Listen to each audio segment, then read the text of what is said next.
Lamar hardware ni en a bit capital intensive.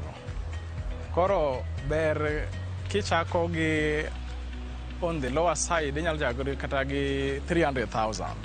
Mamano bengi mang'eny konyogo ji.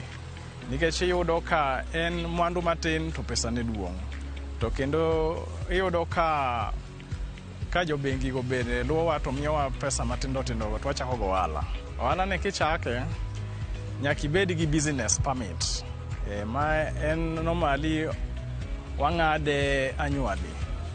Koro business ne madwaro to then nyaka i-register nyaka i-register gi sirikal eka koro inyalo chake e yo makare. Challenges mantiere biashara iyudo ka competition ni malo ma seche moko wauso price to price. Nikech iyudo ka kembe madongo monego dhiye manufacturing boduogo piny katimo ohala. Koro iyudo kata gimoro ka chuma iyudo ka ng'ato nie production, ene retail, ene wholesaling. Koro iyudo kaka wan joma nie retail gi wabedo gi challenges ma gimoro iwaro to kendo chake use price to price nikech competition ni malo. Koro wach sherehe no to osebedo a big challenge gi mostly youths machako ohala. Iyudo kichako ohala in seche imako 100,100 to kara 100,100 ni iyudo ka profit margin is 1,000. Ito koro inepane pesa ni te en profit koro misuse.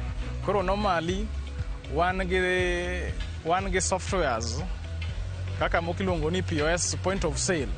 Koro point of sale ni at least karomo godhiambo to nyalo miyi ng'e profit miloso gi invoices modonjo gi kendo nyalo miyi ing'e profit miloso in a day. Kamano kaka wang'eyo at least bookkeeping kamano kaka watimo gi point of sale. Bookkeeping gi auditing normally watimo annually. Every higa ka higa nyaka ng'e profit mwaloso to gi loss mwamik. Koro gi joma timo ohala anyalo advice gin ginyalo kawo any accountant to at least timo ne gi auditing mondo ging'e kodo gi loso profit kata loss. Social media en gima very important.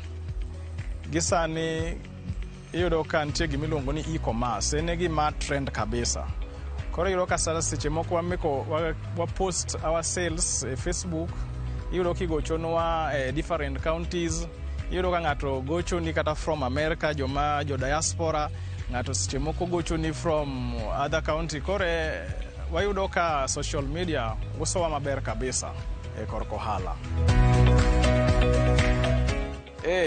Ohala ka ohala to nigi challenges to onge maduong' to gi matin. Koro iyudo ka wan korka korwa wan matin no wachamo to koro make sure ni ok iketo prices maricho. Nikech iyudo ka kitimo overpricing tibo yudo ka uso bedo matin. Nikech for example in ida chamo kata siling 200 gimoro te usa achiel to ma ichamo siling 10 tichamo mang'eny. Koro mage challenges me ohala ichamo matin tin ting'iyo volume of sale. Koro mago advice joma chako ohala kichake to nyaka ing'i pricing. Iketo price matin tichamo ma pile pile mondo at least clients nikech pricing ema attract customer. An koro ka idamanya e Facebook tilog to in Ramogi hardware. Ibo yude e Facebook kanyo full time. To kendo ka in e TikTok bisiche moko wajaga display some short videos. Then koro korka namba na mar simo 10702 64 7886. Mane me yudago makigoyago to an go 24 hours. Advice manyalo miyo youth degree ni kanyo gimoro ni chiwo gokinyi ting'iyo paper ni tichake duoko ing'iyo. Pesa ni matin ma in go no inyalo chako go biashara moro amora. Obedi kata 500 shillings kichako kata uso these fruits ibo dhi adhiya mos manyaka chieng' mondo ichop e level moro makoro inyalo advice jomoko ka koro advice youths wetewage.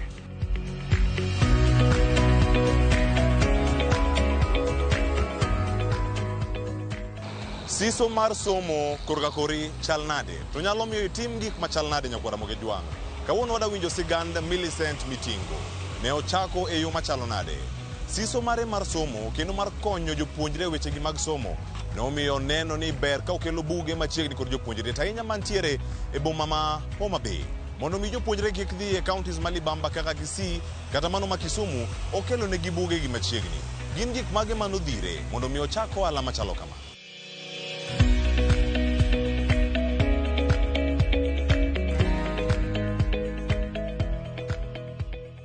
Nyinga en Millicent Matengo.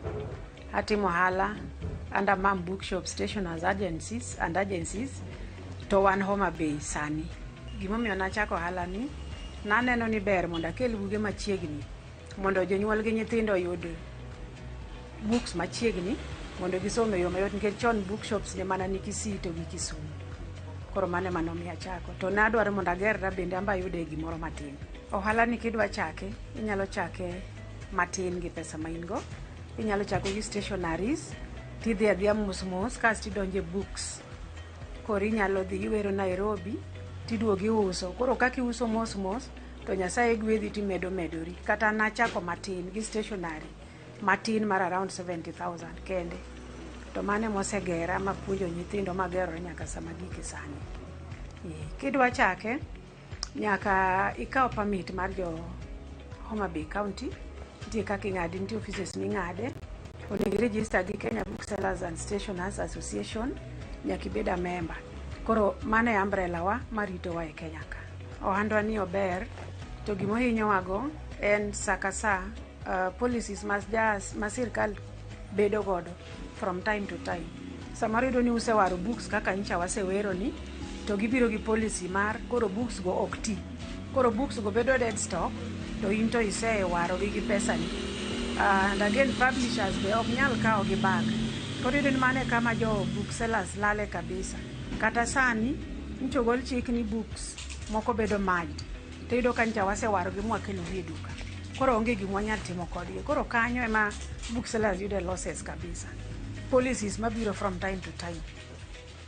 Koro akoyo sirikal ni kaber, to nego gibede gi stakeholders piny mondo gikwonge ging'i ni to ka gidwa loko books, to ang'o monego tim mokwongo kapok giloko books ma gidwa loko mondo miyo lal makama kik wayudo from time to time. Ji mang'eny yudo ga challenges e side mar bookkeeping mana kaka iwachono. To ogikawo thuolo mong'e ni to gira ni ware gi pesa di, tause pesa di. Koro the margin mane diere kani en okong'i. En koyudo pesa ni te, to dwa ni odhi otogo ngolo kamoro. To mano osehinyo ahinya. Onego ng'ato bedni kata ka ok onge gi ng'ama timo ne bookkeeping, en owuon onego bed gi record ne black book moro mondiko ni gigi awaro pesa kama, tauso gi kama. Koro margin cha monego iti godo, to capital miwero go cha onego plow back eka giri ni nyalo dongo. To kikawo pesa ni te midhi kata itimo go kata project ni moro, ka ok ing'iyo ni dok wero nang'o, ibro podho in the next kata mana 5 years. Idoka ng'eny ji manochako, idoka koro gidok chien kecho gitim bookkeeping. To kitimo bookkeeping, you will never go wrong. Kata ka in ka accountant, obro nyisi kumi overspend. Ineno kamidhi e marach obro nyisi. Mana kidagi winjo gimonyisi, to ibro dhi marach. To kiwinjo advice ma accountants wacho, kata makoro ran mara ni, to kinyal podho. An okanyal racho ohala. An poko ndika e office mora mora. To ohala ni ema sepuonjo go nyithinda te. Nyithinda gini graduates te koa e bookshop mineno ni. Koro miyo awacho ni ng'at moluor chako ohala, chaka matin. To ibedo mana ni ng'eyo kaka keep books gi mondo miyo ohandi ni kik podhi. Kata mana ka in e office kama intiere no, ng'i side hustle ni minyalo timo ma support pesa miyudo kachacha. Nikech pesa wang' achiel waseyudo ni tin. Koro ji kik luor bede ohala. An poko ndika office mora mora, to apuonjo nyithinda te mana go ohala. Kendo aneno gik mosetimo na ngima na set progress. Okado wacho mang'eny but osetera kamoro, osegola from point A to point B. Facebook page na yawo to ok en active ahinya. Facebook ana tire but aonge gi definite Facebook page mar ohanda matimo ni. But athoro bedo active. An kata mana e TikTok, athoro lando girani ka sama goyo picha tama focus e gige na gigi. Facebook bende antiere once in a while a post e gige na gigi. Number na 0727 351 003. My parting shot no nani. Kipuluor ni mondo lwetu kikilil.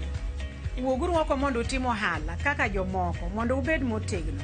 Ka ng'ato nigi pesa ne to bedo gi duol. To ka ng'ato onge pesa to kata ng'ato duoki mana maber tiparo ni ng'ato chai. Koro uoguru wako mondo utimo hala yo motegno to keep books. Kik ukaw pesa te utere ohangla. Mae gima wamedo wacho kaka wan joma koro tegno. Kech waseneno kuma pesa walalie, kuma pesa nyithind walalie.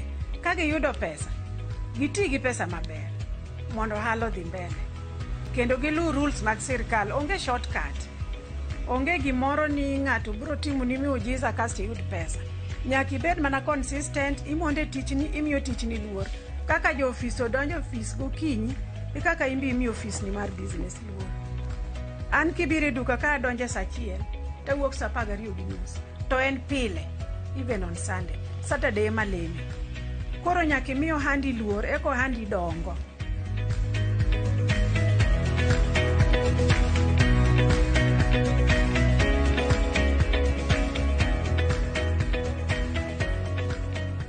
Wakawuoyo machuok nyako Ramogi jwang'i chenro ni mar ohala gi mwandu. Ka waduogo, wamenyo ni ja ohala wa mar juma. Kik dhi mabor.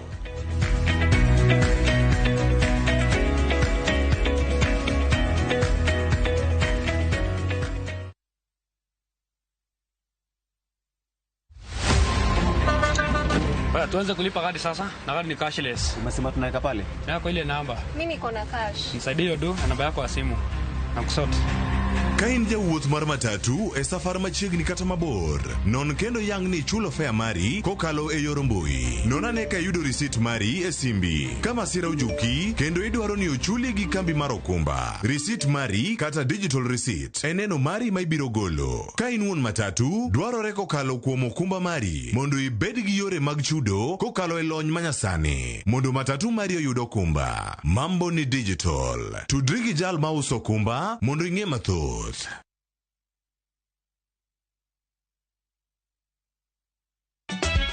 Ikrina nyiero ma okru. Riuri kodwa itugo man gi mor gi nyiero mochwere. Ang'o momiyo itimori ka jo Homa Bay? Onge wach moro minyalo mede. Tich abich ka tich abich ne chenro mar Nyarkochia.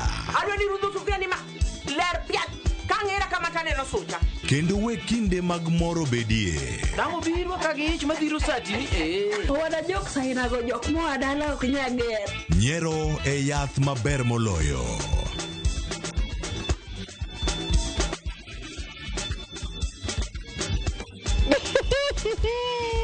Nyarkochia. Tich abich ka tich abich, saa 1:45 otieno. Kik bai.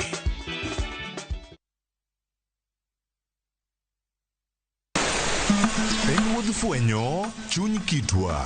Ang'o miyo yie ni chako mana mine? Dak ne chake yie chuo. Yie ni chako mine nikech mine ma pito. Ng'e sigana kod kido manyiso ber kod mit piny. Ike jaduong' manokwongo kama niluongo jaduong' Ngeso Kosanjo. Kaluwore kaka kidi ma jaduong' ohero kaka chiege maduong'. Kidi jaduong' ni Kit Mikai. Kendo rom kod jorit kitwa. Mondo ne en dero mar jaduong' madhaka mora mora ok dhiye. Piny mamako dhogi. Kamaru biro to maru to e dala. Iye chone kiel. Omake amaka kama nyawana adhiadhia kinywana limi. Riuri kod Rabala Kwasi owad gi Rajabu. Tiend kurgo jonam gerech en duoko rech mane iseng'iewo. E 111. Ngeso ka ngeso, saa 1:45 otieno. Mane Ramogi TV.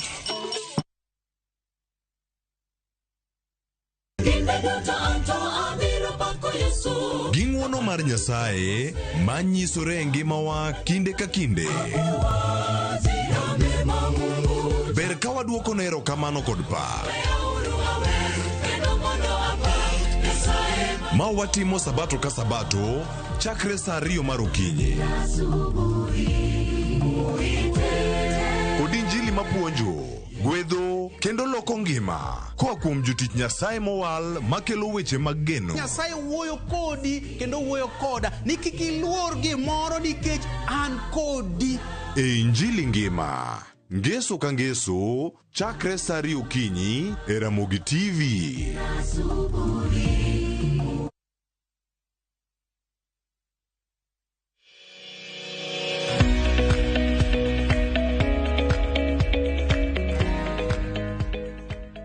Machiegni kendo nyako Ramogi Jwang' e chenro ni mar Ohala gi Mwandu. En mor mara ni pod ikete karka e chenro ni.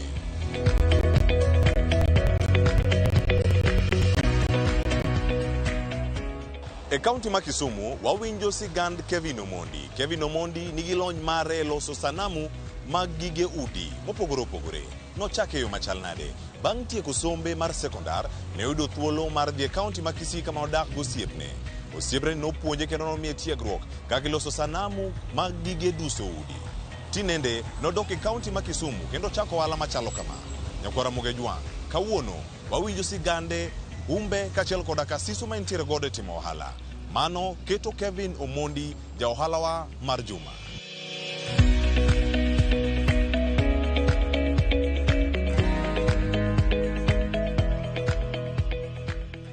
An ga chunga ilwani Kevin Omondi Ogenga, an wuod Kisumu kogony malo.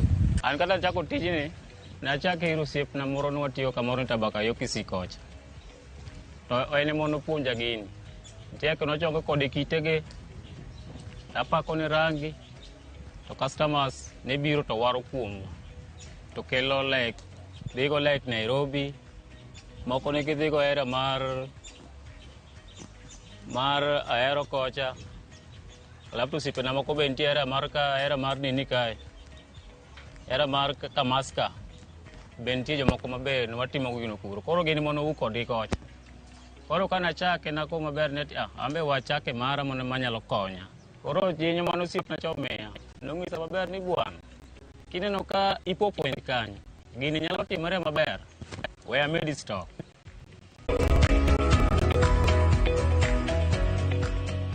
Osiepega magombo timo gini, made gombo timo gini. Onyalo biro ira ka, Ipo Point. Anyalo miye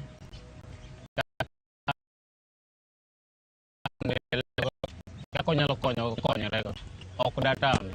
Arwake mondo mi obi. To gisani kaka sani wanene like dwe mo wantiere ni. Thothne wazunge ba uko koge. Ema ja boost waga sana mololuo wage. Gine maka gibiro. Gimoro ila nikione kata mana like gimoro kata mana 2000. Onyalo mi around gimoro 15. Yuluwa dote ngende kigone gimoro like gimoro 2000. Oboro ngisi mandi bana gini wami 1000 guduma. Gini wami 1000. Mae mama mero mregi. Koro kisane ka kisane bisani tiwe nyo kain. Joma promote wage be kisane wazungu wage olal. Lakini wanda ni gisane kaka onini sani to chung matin. Like gimoro dwe mara bicha uchiel ka. To nini wayude ke pesa maber. Wanda ni like gimoro ka uso kata mana for example ause sling 100. To aware kata like kujo gimoro sling 200. To 300 ni anyalo kano kaka 200. 100 anyalo golo go wi moro anyalo dhi konyra ga gi familia. Modong anyalo dok abedo go stock. To stock be kike yaw na ya ni koro ya do ala ni koro do chama stock makiuso gini to koro pachi onge mar dok mondo mi ware. Mano andi ni okunyal chunga ka kumogi kodani. Koro en mana kan matin kinyi dogi kawo go mori cheki duoge stock. To be chaki ng'iyo gik ma customers ohero. Biro tiketo ke display kama kineno ma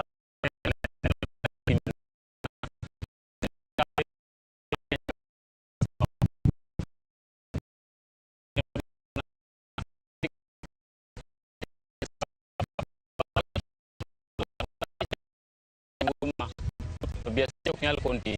Namba na kanyata maramunda miyami.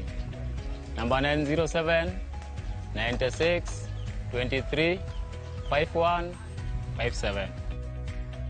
07 96 23 51 57. Angi madangise osiepega ma ko biasara kikiluor tem. gini ok ochuno nyaka idhi ne skul. Skunde be ok lich ahinya. Iwinjo. Gini en gimi ibiro abira kuom kaka like an gi kaen. Ibiro ira, anyalo puonji kaka itimo kama.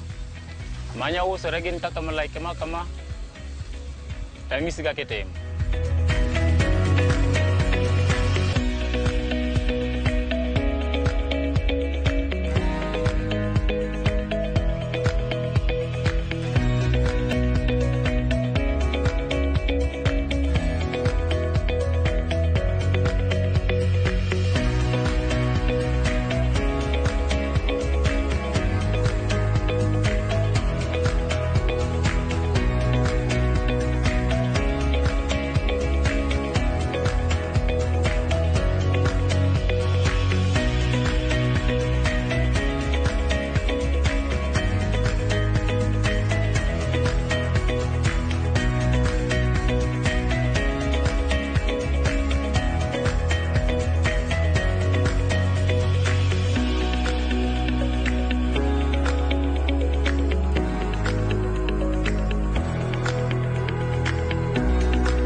En mor marwa nyakora moga jwang' ni bedo kod arni wachak chenro makawuono mar ohala gi mwandu makoro sani wachopo e giko mare.